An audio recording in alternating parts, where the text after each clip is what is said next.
Tino, it is a pleasure to be speaking with you tonight. You are world famous all over Atlanta. And so I am actually honored to just be in the same room with you as we talk about conscious capitalism and especially its impacts here in Atlanta. You could be 100 other places tonight. What is it that brought you here and the importance of this movement?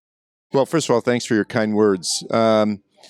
I think the whole theme around conscious capitalism and how companies approach the world and what they're giving back and the way that young people today won't accept that you're not giving back because they're more around purpose. So I'd love to be part of that. My background is nonprofit for the most part. Now I'm in the for-profit world, but for me, it's always been about how are you going to contribute to society? What's your contribution to society?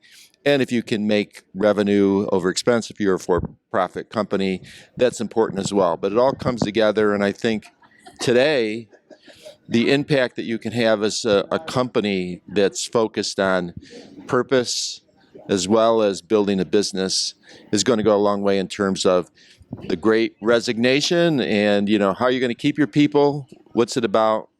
I know that companies like JB and Consulting, a lot of them that are here are all about that. So I'm just honored to be part of this and want to contribute as much as I can and share what I've learned over the years.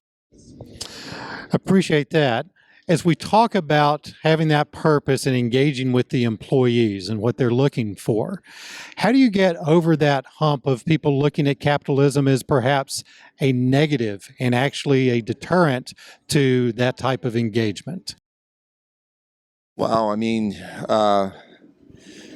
it's really the essence of good capitalism is being able to make money and give back. So, we're not in a socialist society, and I think that what we do in America as capitalists is a good thing as long as, the term capitalist has maybe got negative connotations in some areas.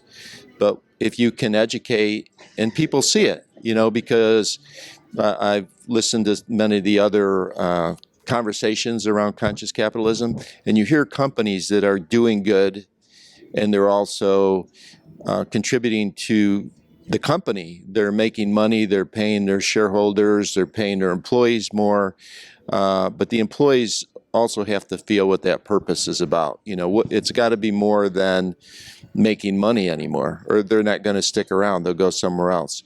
So I don't know if it's the word and people don't understand it, but I think that it's up to all of us to, share. Maybe, I don't know if it's a new view, but maybe it's not a view that's understood by everyone. In your experience, have you seen a good case study? Can you share with us a good case study of a company that has embraced the conscious capitalism principles and has benefited and profited from that?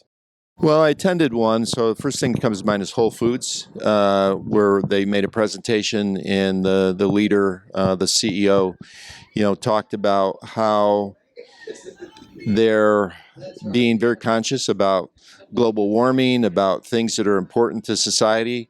But by doing that, and they're still providing a good product and pumping out a good product, that everybody benefits. And, the other important thing is walking your talk. So when you go into a Whole Foods store, you see that, they just treat things differently than most of the stores do now, whether it's, what kind of bags that you take when you leave the store that, can be recycled and all of that. So you kind of feel it and see it as you go through the store that they're really walking their talk, and it's a good quality product. So, that's the one that comes to mind first, but there's a lot of them. There's a lot of local companies as well, so. Whole Foods, a very important genesis of this movement. Tino, thank you very, very much for your time tonight. All right, thank you.